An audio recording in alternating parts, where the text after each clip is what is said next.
Hey folks, and welcome to Seth's Games and Guides. Recently got the new SimCity, been messing around with that for a while, and I've learned a lot of things from my mistakes. Additionally, when I'm trying to figure out things that I don't quite understand, I noticed that there's not a lot of guide videos for this game out yet, so I figured, hey, why not contribute to the community, right? So we're going to pop up here and start a new game. I'm not going to go too much into the creation process just because it's not particularly that big of a deal. It's pretty basic standard stuff. So for this first tutorial video, I'm going to do Cape Trinity because it has a lot of flat land, which is what I would recommend to all the new people starting this game. Private region, because dealing with like cliffs and smoothing edges and stuff can be fairly difficult, fairly irritating from what I've discovered. If you can get an area with a lot of flat land, it's a lot better for like basic learning and things like that. That way you don't have to deal with the terrain giving you issues. You can just kind of plop wherever you want and do what you need to do. I'm not going to do too many in-depth tutorials about like mining and oil drilling and stuff right off the bat because I'm still learning a few things about that.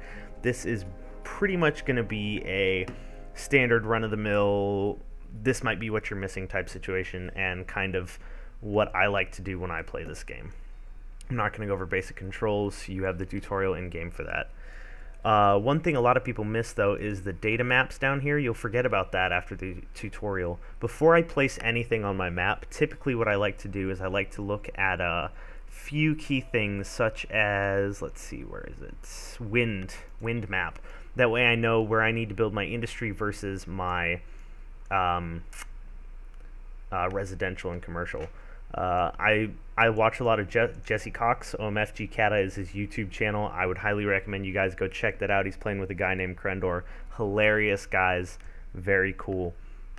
One thing he did, though, is he actually built his industrial right here. So basically anything pretty much within that column is getting smoke suffocated. So that is why we check the wind map first. Basically, you want to build your industry downwind of everything else. And then additionally, other things I'll check if the map happens to have it would be coal, ore, and oil, but this map does not have any in the region, so you'll see that at a later date when I decide to go over it. Pretty much all these other maps aren't really going to show anything. Water table is good to check out too, just so you can kind of be like, this is where I want to place it. So I'm thinking I'll have most of my industry in this lower corner right here. So I will probably put my residential over here in this region to avoid the issues, and additionally I can put water right there so it's instant delivery. So with that being said, we'll jump right in. Usually the road I take straight off of the highway, the first one, I do a medium density avenue because you're always going to have a lot of travel in and to and from the highway. So usually I do kind of like a small 5,000 simoleon road, kind of like that, just to start off with. And then from there, a lot of the side streets I'll do usually medium density streets or low density streets, depending on how intricate I want to make my early game city. Based on this map, it's got the guides for the large arcs, and that is what I'm going to want to make avenues, because in order to get across the city that way, you're going to need that. However, local suburbs and things like that, side streets and whatnot, are going to be streets. So you have the different road guides there, as I'm sure you know. I'm going to make another medium avenue, about 5,000, curving along this arc here. Curve. There you go. Alright, so it's closer to 7,000, whatever. And then I like to try and stick with the road guides because it helps with your late game density issues. Unfortunately, the road guides just disappeared. There it is. And then you can connect them straight to the highway as well if you'd like. I think I'm actually going to do that. Why not? And then kind of do one of these. I just want a straight line. Give me a straight line. There we go. Okay. And then from here, you're going to zone residential, commercial, and industrial, of course, as the game goes. Industrial is going to go down here. One thing to keep in mind, though, is pretty much instant problems are going to be water and electricity, and shortly after that, sewage. So be prepared. Let's see, plop some residential in those zones, and mostly over there, and then I'll do some commercial here. You actually don't need as much commercial, pardon me, as you think. Your commercial demand actually stays pretty low. The issue is when you start getting low, medium, and high wealth sims all packed together in your city, then you need to manage whether you have low, medium, and high wealth shops for all of them. Or you can just say, hey, buddy XYZ specialize in low wealth stuff, and I'll specialize in medium wealth stuff, and then your workers end up commuting on the highway. It's a little more expensive than I want it to be, but can't always have what we want. Alrighty, so we've got that going. Slowly people will move into the residential and commercial zoning that we did, and then as far as industry, I can just kind of line along the back here. Industry is actually more important than I initially gave it credit for. Industry makes a lot of money.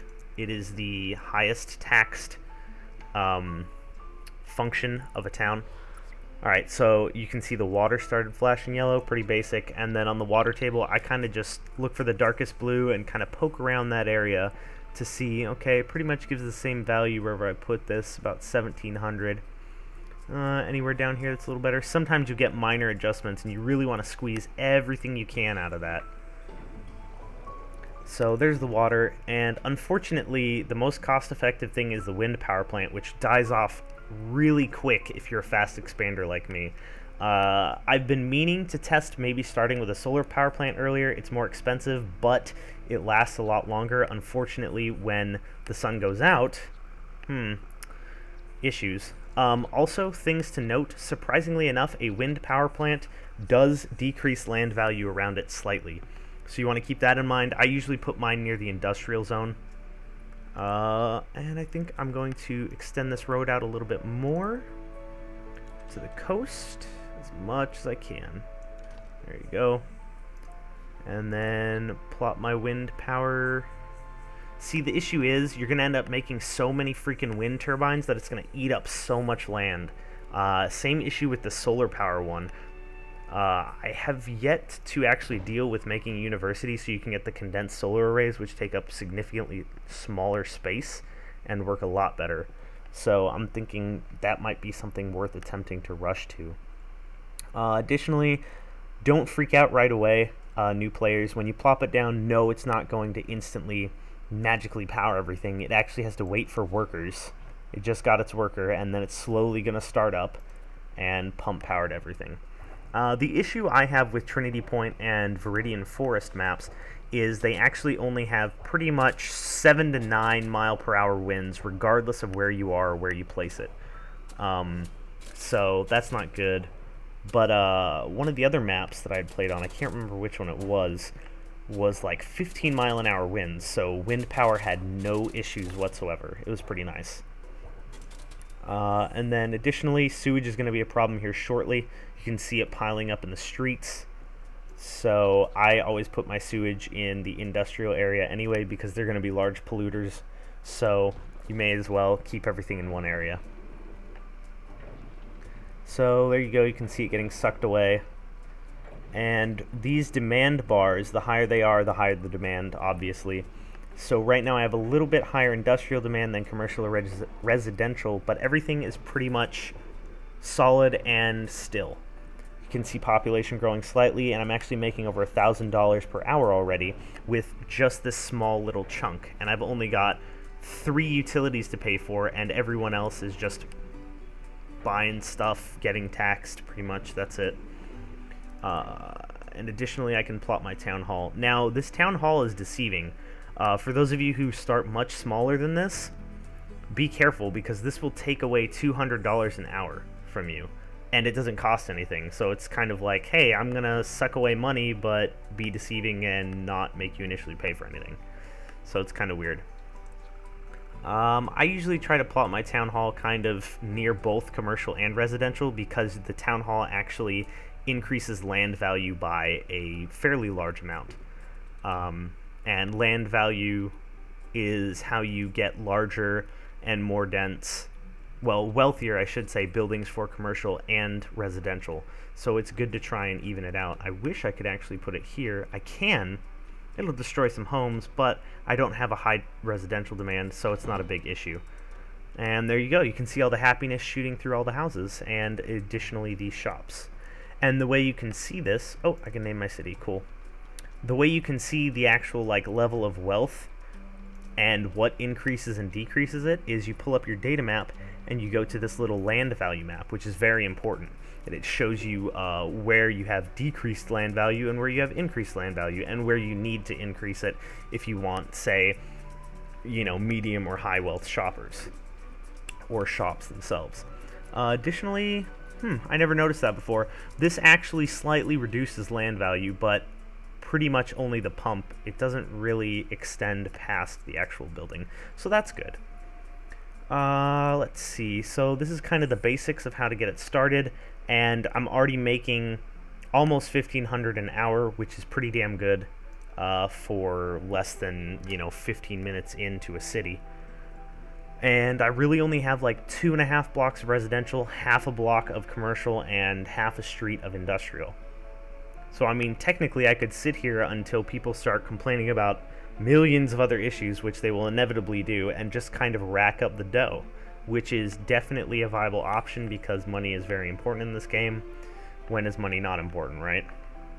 But other issues that I see arising earlier and earlier in the game is typically in this order.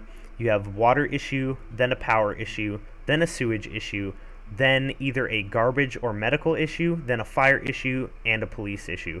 Fire and police usually come in at the same time, and depending on how you do your roads, you can have a mass transit issue pop up in that area.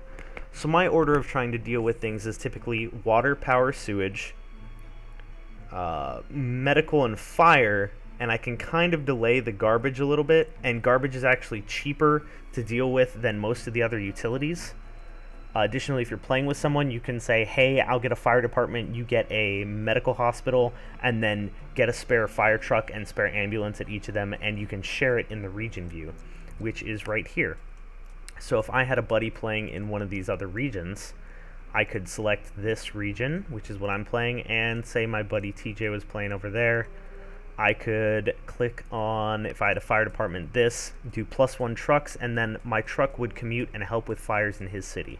But you always want to have at least 1 or 2, depending on your city size for your city. So I'm just kind of letting money rack up right now.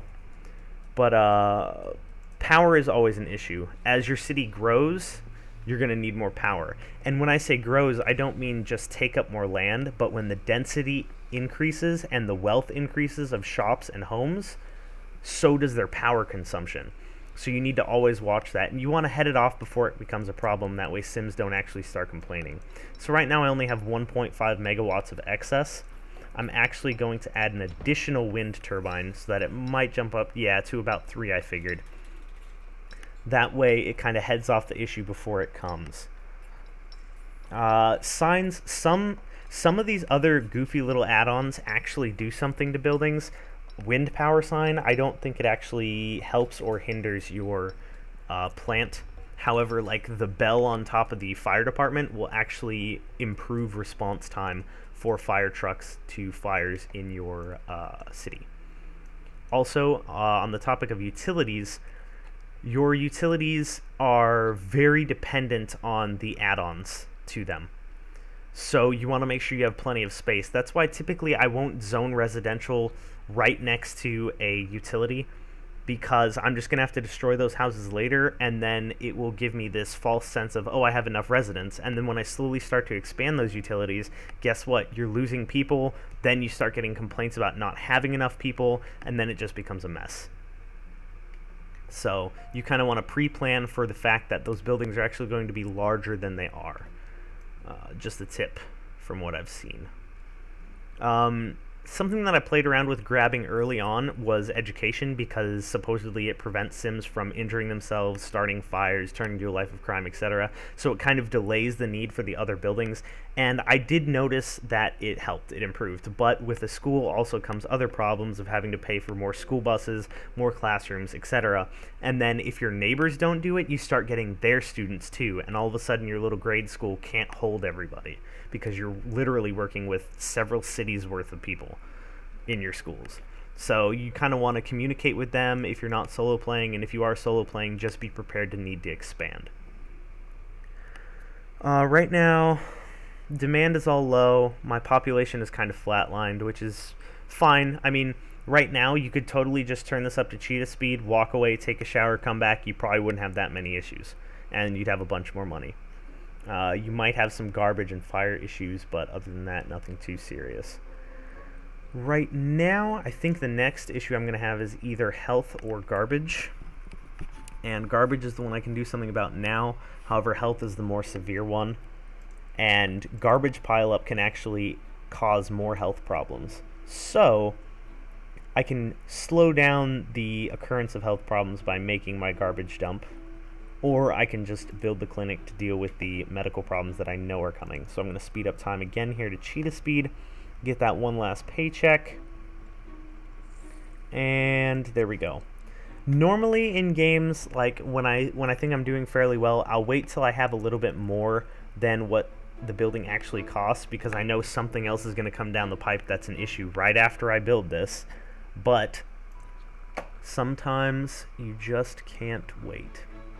I like to put my utilities near Town Hall, but I think I'm going to actually start moving away from doing that, because Town Hall takes up a lot of space when you start adding on modules and things like that, in addition to utilities needing that too. And utilities will actually improve land values as well. So that might be a smarter thing to place them in areas where you want to improve land value, instead of just being smart and trying to save space, which I think would make more sense. And I'm actually going to attach this to the highway, so if I have people come in and play with me on this one, the ambulances can get to their cities as well faster too. So I'm going to plop that clinic right there. It says health coverage available to neighbors, so I can actually go to the regional view and volunteer my one ambulance to go help them. But right now I'm going to save it because I'm greedy. And then now I can talk a little bit about modules. So if you want to add a module to a building, click on it and then hit this little paintbrush and hammer button, the edit button, and you can kind of see a closer view of your your building, whatever it may be. And the hospital is actually one that benefits from its sign. Sick people don't need to read the address, they need a sign. There you go. So it kind of speeds people getting to the hospital themselves instead of relying entirely on your ambulance bays. So I usually think it's worth the 200 to plop that down. You know, I mean, if you want to save the cash, go ahead and save the cash. And then on the basic clinic, you additionally have ambulance bays. You can have up to 4 additional ambulances. I think it comes with 1. So that's a total of 5. And also patient rooms. Each room is an additional 15 on top of the base 10 that comes with this. Typically you can wait a little while before upgrading it, and it will let you know when it starts becoming a problem. But as with everything, prevention is better than reaction. Let's see, this one says, do we ever get a weekend? No parks to hang out. Guess I'm going to join a gang or something. And it's good to know there's a clinic we can go to now. So, mostly positive. I guess we should add a park. So we can add a park to our small little area. I don't really understand the purpose of basic parks. I mean, they'll improve land value slightly, but they don't really do too much. Now, if you put multiple basic parks, low value parks, in one area, it will actually stack, and I'll show you that in a second. Actually, let's go ahead and put a blacktop park. Let's put it down here. I don't really want to put it at the end of the street. That's kind of pointless. Alrighty. So, yay, people are happy. Okay. So, let's go into the land value right here. Actually, they don't provide any land value whatsoever. So there's no real point in getting basic parks. I never have until just now, frankly, and this is exactly why. Now, my question is, let's learn together, folks. you can actually add on additional park modules to an already placed park. So if we have a blacktop park and then we add a barbecue pit to it, let us check the land value map now and see if that actually made a difference. No. Okay. So literally basic parks are near completely useless because all parks will increase happiness in the area. These are just cheaper, so if you need a quick happiness fix, you're good to go. You can plop it down real quick. But I actually want to improve land wealth, so let's bulldoze that. Oh no, everyone's sad. I'm going to build you something better right now. So let's build a basketball court. It's a little bigger, so it'll take up some space. One more person will have to lose a home. Big fucking whoop. And then this green circle, actually I might build it on this street. This green circle shows its primary influence area. You can see on the right side here where the cursor is, it's actually a lot of wasted space because there's only one lane of houses there, and then a lot of it actually goes outside my border. So if I put it over here, it'll still impact all of those houses on that side of the street, and it'll get some on the other side of the street to the left. And then you kind of want to centralize it because you can see these people down south right here are really happy, and then these ones are slightly less happy. You've got a few less happy people there too, but we can pretty much get almost everybody in the happiness circle. I don't really want to destroy 4 homes with this, so I'll do 3, and there'll just be 1 or 2 moderately happy people that won't be impacted by this. Wow, that was actually really deceiving. That didn't extend nearly as far as it said it would. I've noticed that with a lot of the guide circles. Really quick, for example, this baseball field, it shows a really large circle, and it goes even further than that. But the basketball one, I guess, doesn't. So be careful with that. You know, you got to play around with it. You're not going to get a perfect city the first 10 times you try it. I still haven't gotten a perfect one. But these are just some basic tips that hopefully will help you out. So let's check out the land value map. You can kind of see the clinic has increased land value in pretty much that circle. The town hall increased it in that circle, and they've kind of connected together to improve land value in the center here too. And then this park kind of just splooged out around here and improved the land value around there. This guy's saying life's good, saving up money to buy a bigger house. Cool. Alright, so these are just kind of some basic start the game tips that I had for you guys that I really wanted to push out, and hopefully will help you guys into making a better city. You can see that I haven't had any complaints ever since I got the power, water, and sewage up and running, and the clinic was a bonus. It's treating 1 patient, so I headed off the issue by building it early. And we have a town hall, which is cool. We can see taxes and stuff now with that. But we've had no issues for the entire video.